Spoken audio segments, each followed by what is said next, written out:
Galera, beleza? Mais um vídeo aqui pro canal. Bora dar uma olhada aqui no ESPN FC da ESPN Brasil. O pessoal falando dessa partida de amanhã. Flusão que vai com tudo em busca dessa classificação para a semifinal da Libertadores. Formação direto do Paraguai, Cícero Melo, Paulo Calçade, que estão lá no Paraguai, no hotel onde o Fluminense está hospedado. E amanhã a bola vai rolar. O Fluminense vai em busca dessa vaga na semifinal. Tem uma ótima vantagem, venceu o primeiro jogo por 2-0. É administrar bem essa vantagem. Chegar lá com muita atenção, bem focado, né? E quem sabe conquistar mais uma vitória e essa vaga. E a torcida tá na expectativa, né? Tá confiante. Eu acredito que amanhã o Flusão vai fazer mais uma grande partida. Créditos do vídeo ESPN Brasil, link na descrição. Deixa o like, se inscreva. Mas agora, bora pro vídeo, galera. Porque eu acho o seguinte, capitão, eu não vejo o Fluminense defensivo se tirar o Kennedy e colocar... Eu prefiro o Lima, mas assim, que seja o Martinelli ali na posição. Eu vejo um meio-campo um pouco mais sólido para pensar que tá jogando fora de casa contra o adversário que é perigoso em casa e tem uma vantagem construída. Tem a vantagem, Dani, é isso, é uma vantagem construída no Maracanã, 2 gols, é uma vantagem para um jogo desse tamanho. Mas você tem que ter algumas precauções, né? Então, assim, em outros momentos, a gente olhou para a escalação do Fluminense e achou um pouco mais ofensiva do que necessário, jogo fora de casa, confronto de Libertadores, enfim. Então, a gente imagina que aconteça isso, né? Que o Fluminense consiga povoar um pouco mais o meio de campo, dar um pouco mais de sustentação na marcação, enfim, controle algumas ações do Olímpia, principalmente com cruzamentos na área, enfim, que é a maneira como o Olímpia passou pelo Flamengo também, a pressão lá é muito grande, como o Messi Calçade falou. Então a gente imagina isso. O Diniz é lógico, né, que tem o grupo nas mãos, é um treinador também que gosta de ousar em momentos, né, que tem uma característica de jogo bem desenhada, mas eu acho que vale a pena uma observação, pensar um pouquinho até mais com relação a esse jogo e que o Fluminense tenha no meio-campo um poder de marcação maior do que tem em outros jogos, porque é uma vantagem construída, um jogo de Libertadores fora de casa. Quero ouvir vocês também. Mais Diniz ou menos Diniz? Ó, Pascalzinho voltou. Olha lá, Pascal, então vou lá no Pascalzinho antes, vocês falam na sequência. Vai no camarote, vai no camarote. Vamos no camarote. Olha quem tá no camarote, o rei do camarote, Oswaldo Pascal. Ele já conversou, quero saber daqui a pouco se ele conversou com a turma do amendoim. Vamos voltar a falar desse Palmeiras que joga hoje. Mas dando uma puladinha amanhã, Pascoal, mais Diniz ou menos Diniz? Não, eu penso exatamente como o Fábio Luciano estava falando aí agora. Chega um momento, construiu o placar de 2-0 em casa e não vai sair de peito aberto para jogar contra o Olímpia. Não vai querer ser malandro de jogar contra o Olímpia já sabendo o que aconteceu contra o Flamengo. Ué, se você viu o Flamengo, o que aconteceu com o Flamengo? Se bem que o Flamengo também, vou falar um negócio pra você, hein? Fez um jogo lá que qualquer coisa esquisita, hein? Fez 1-0 logo de cara e depois achou que tava legal, tô bonito, tô legal, tô bonito, perdeu o jogo, perdeu a classificação. E o Fluminense não vai repetir isso. Já tem o que aconteceu, esse acontecimento já está marcado. Eu até jogaria com um volante um pouco mais de marcação, não nem o Lima. Eu colocaria um homem mais de marcação ali na composição de meio para dar realmente esse tom no meio-campo. É claro que o time do Olímpia vai sair no abafa em cima do Fluminense. É claro que o Fluminense não vai ter tranquilidade na saída de bola. É claro que o Fluminense vai ter que quebrar algumas bolas na saída desse jogo contra o Olímpia. Tudo isso é muito bem desenhado, tudo isso é muito bem colocado. Então, pensando nisso, eu também penso no aspecto um pouco mais defensivo, mais compactado. O Fluminense sendo o Fluminense. Bola trabalhada, velocidade, porque o Fluminense quando chega na frente, as coisas ficam mais facilitadas. E se chegar no pé do Cano, 2 ele guarda uma. Com Arias, ele vai driblar 2 ou 3 e vai botar a bola no Cano. O Ganso, se tiver uma noite legal, vai também construir as jogadas ofensivas. Então eu acho que o Fluminense tem muitas soluções do meio para frente, mas não pode ficar apenas esperando o adversário da pressão. Tem que jogar. Não vai fazer igual o Corinthians ontem. Jesus, eu nem queria lembrar disso. E nessa do Pascoal, só para lembrar, o Alexander também voltou a jogar, né, na última partida. E é um homem forte, é um homem de marcação, é um homem com essa pegada, de repente, que o Pascoal traz. Né? No jogo, no Maracanã, ele entra no jogo, sim, o Alexander. E no final de semana, quando o Diniz, coloca o time alternativo, o Alexander começa jogando, aí depois no segundo tempo sai, ou seja, ganhando ritmo. Para mim, a novidade, como foi a novidade do John Kennedy, jogando no Maracanã, aí sim ele ousou, porque olhou para o time do Olímpia, viu o que o Olímpia fez contra o Flamengo. No Maracanã, principalmente o jogo contra o Flamengo, o Olímpia fez uma linha de 5, mais 4, só o Gonzalez um pouquinho à frente, mas na intermediária defensiva. Também voltava o Gonzalez, o atacante. Então, assim, ele fez a estratégia de colocar mais um atacante e recuou o Ganso para ser um segundo homem de meio campo. Não de marcação, mas de construção. O Ganso ficou até longe do ataque.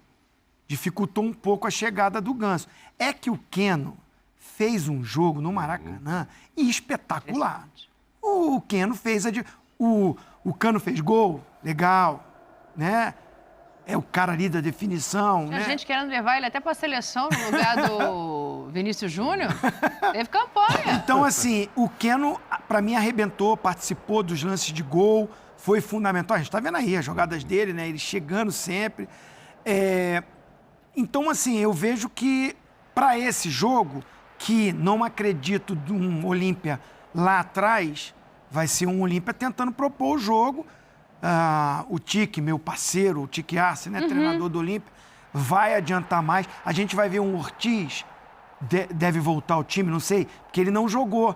Ele aqueceu, sai do jogo, aí o Tique Arce, quando olha para o time do Fluminense e o Ortiz, não sei se sentiu alguma coisa, eu e o Calçado, a gente ficou ali na cabine, será que não foi uma...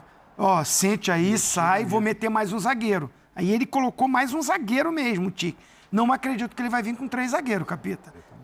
Então ele vai soltar o Torres pelo lado esquerdo, vai soltar o Cardoso pelo lado direito, o Martínez vai adiantar um pouquinho mais para jogar com o Gonzalez mais na frente, não vai ficar só um atacante lá isolado. Esse quarteto ofensivo acho que vai chegar mais à frente do Olímpia. Aí para isso, aí ele pode, acredito que ele não vai começar com o John Kennedy, vai voltar ao esquema com mais um jogador ao lado do André e adiantar o Ganso para ser o meia armador, com o Arias de um lado e o Keno do outro, com o Cano mais à frente. O Arias, na verdade, circula o campo todo, né? Ora ele está ali perto do Keno ali, fazendo aquele jogo apoiado, né? Aquela patotinha de um lado que trabalha muito a bola, o Fluminense, pé em pé, toque rápido, mas ora você vê o Arias pelo lado direito fazendo o corredor. Às vezes, quando o Arias vem... O Arias está em outro lugar do campo, né? Quando o Arias fecha, aí o Samuel Xavier que sai, mas acho que ele segura. Aí, para mim, a surpresa ou novidade seria ele começar com o Alexander, junto com o André. Mas aí vai mais nessa da marcação que o Pascoal falou que faria, mas né? é uma O Lima marcação... ainda é menos marcador. É uma marcação... Qualidade. Qualidade, porque esse moleque sai pro jogo. Muito bem. E como não tem o Marcelo, o Diogo é bom jogador, o Diogo Barbosa é bom jogador, mas ele é mais conservador. Ele não tem aquela criatividade de chegada como lateral que o Diniz gosta. Mas o Alexander dá isso pelo lado esquerdo. Dá. Então seria uma novidade positiva para mim, se começa com o Alexander ali. Pode começar na lateral esquerda também, no lugar do Diogo Barbosa, né? Que está substituindo o Marcelo. É uma outra opção, de repente, para o Diniz, mas não sei se ele faria era isso. dele, né? Antes. Ele estava fazendo a lateral. Ele era essa. Então, eu estava lendo a entrevista do Arce, né? Para ver o que ele está pensando em fazer do lado de lá e o que ele está esperando desse Fluminense do Diniz, né? Perguntaram para ele, os caras vêm com 4 atacantes. Ó quem chamou. Quem chamou? Tem notícia lá, Desculpa, então vamos lá. presidente, é que o Cícero Melo pediu a passagem aqui, na volta você vai sem complementando eles. Só porque pode mudar um pouco o que a gente está dizendo. Opa. Não, a mala não subiu, mas ele continua com a camisa do Eugênio Leal. Coitado do Cícero, ele vai me mandar me matar depois. Ô Cícero, dá a informação aí, meu amigo. Só para dar um indício aí para a discussão, para o papo para vocês, se é que vale como indício, o Diniz poupou todos os titulares que começaram o jogo no Maracanã, inclusive o goleiro Fábio, que nunca é poupado, mesmo quando entra com um time de reservas. O John Kennedy foi poupado. Os 3 volantes que a gente fala que tem possibilidade de voltar um volante, o Alexander, Martinelli e o Lima, jogaram parte do jogo ou o jogo inteiro contra o Atlético Paranaense. Se ele pretendesse voltar com um volante, será que ele não teria deixado esse volante que ele pretendesse, vamos dizer, o Martinelli, também no Rio de Janeiro? 12 jogadores, ficaria essa dúvida para o Arce. Ele vai com o John Kennedy ou vai com o Martinelli? Porque 12 jogadores não foram para Curitiba. Então fica essa dúvida. Se ele botou os 3 volantes para jogar lá, correndo risco até de lesão, se é que ele não vai começar mesmo com o John Kennedy. E não podemos esquecer de um detalhe, Calçade. Com o Arce como técnico do Olímpia, 75% dos gols do Olímpia são em bolas aéreas, em gols de cabeça. Contra o Flamengo foram os 3 gols de cabeça. E aí, será que não é melhor botar 2 volantes, sendo que um volante, como o André, recua para fazer um terceiro zagueiro ali? Porque eles são muito fortes nesse fundamento e tem jogadores muito altos e têm força física, né? É, mais ou menos como é a história do Arce no futebol também, né? O Arce era o cara que colocava a bola na cabeça dos atacantes e colocava muito bem. E o Arce não precisava nem chegar à linha de fundo para fazer isso. Ele conseguia fazer bem antes, no lateral fenomenal, quando era a necessidade de botar a bola na cabeça do atacante. Eu acho que o Diniz, olhando para os 2 times, acho que o Arce também não vai ter mudanças profundas. Se olhando todas as escalações do Arce, eu fiz isso, tem uma escalação padrão. O ataque dele, sempre com 2 jogadores, geralmente Walter Gonçalves, que jogou no Maracanã, Hugo Fernandes. O que muda é o posicionamento do Hugo Fernandes. O Gonçalves é sempre o jogador mais adiantado. No Maracanã, o Ivan Torres, que faz o lado esquerdo, veio para ser volante, e o atacante, o camisa 7, Fernandes, voltou para fechar a linha. Então ele fechava a linha do 5-4-1. Ele deixava só o Gonçalves à frente. Em casa, ele tem que ser mais agressivo. Então, ele pode mexer um pouquinho nas beiradas, se cogita isso, mas ele tem um time base nos poucos jogos que ele realizou até agora. E o Arce só não tomou gol nos jogos que dirigiu o Olímpia na última partida, também com reservas. O Sportivo Luquenho venceu fora de casa 1-0. O Olímpia é uma equipe que toma gols em casa, toma com o Arce, tomava antes com o Diego Aguirre, mas com o Arce é gol todo jogo, dentro ou fora. Isso é um fator muito importante, porque um gol faz a diferença para o Fluminense. Isso é fundamental. Porém, o Olímpia com o Arce no comando contra o Flamengo e com o Diego Aguirre na primeira fase, venceu todos os jogos que disputou em casa. E é uma equipe que conta com o estádio. Vocês estavam falando no início, antes da gente entrar, da força da torcida e do estádio. Ela faz diferença. O ambiente faz diferença. A minha maior preocupação com o Flu não é o futebol que o Flu pode jogar. É a tranquilidade que o Fluminense vai ter para jogar o futebol que naturalmente tem. Se conseguir superar isso, vai passar. Mas a gente tem visto que o emocional tem tirado gente da Libertadores, né? E como o Pascoal, não dá para ter a sorte que o Corinthians teve ontem na Sul-Americana, porque aquilo é constrangedor para o futebol brasileiro, até uma atuação daquele nível, né? O Fluminense precisa ter a cabeça no lugar para poder desenvolver o seu jogo. Aí vai ter velocidade, o posicionamento vai ser outro, não precisa de um segundo homem ao lado do Cano, porque naturalmente estará mais exposto o time do Olímpia. Não sei se essas informações minhas e o comentário do Calçado confundiram ou clarearam a cabeça do Mauro, que estava conversando aí, comentando enquanto a gente chamou aqui, né? Vocês são maravilhosos, vocês sempre ajudam. Claro. Vou devolver aqui pro Mauro Naves, ele que vai dizer, clareou ou escureceu? Não, sem problema algum. Agora acho o André baixo para voltar e ficar de zagueiro. Eu não acho que ali já... E é uma substituição no segundo tempo que o Fernandinho normalmente acontece. Tira o Normalmente Felipe Melo. Eu acho que não é um jogo para fazer isso. O que eu estava falando aqui, Cícero Calçado, é que eu estava vendo a entrevista, né, do Arce. Ele deu até uma risadinha no final. Não é só bola aérea. Por acaso, se der certo como deu contra o Flamengo, ok. Mas nosso time tem que ter outras variações, etc. Senão, se eu ficar só cruzando, não quer dizer que meus atacantes vão aproveitar. Mas ele, obviamente, sabe que é o forte do time fazer isso. Ele está esperando muito a entrada do Richard Ortiz, né, que aí ele pode mudar um pouco o tempo, mas o cara ainda estava treinando mais ou menos, mas ele conta com ele. O capitão, e que isso né? dá.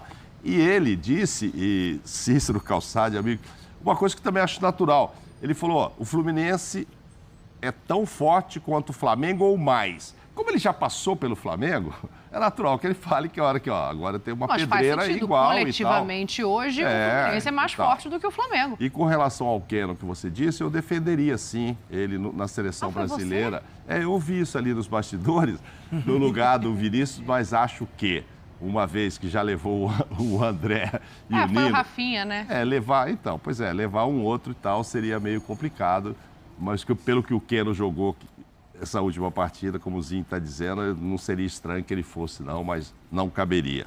Mas, Cícero, é jogo difícil, mas vai ter bola na área, sim, viu, Calçade? Apesar de toda a conversinha do Arce aí, não tem jeito. É a principal arma, né?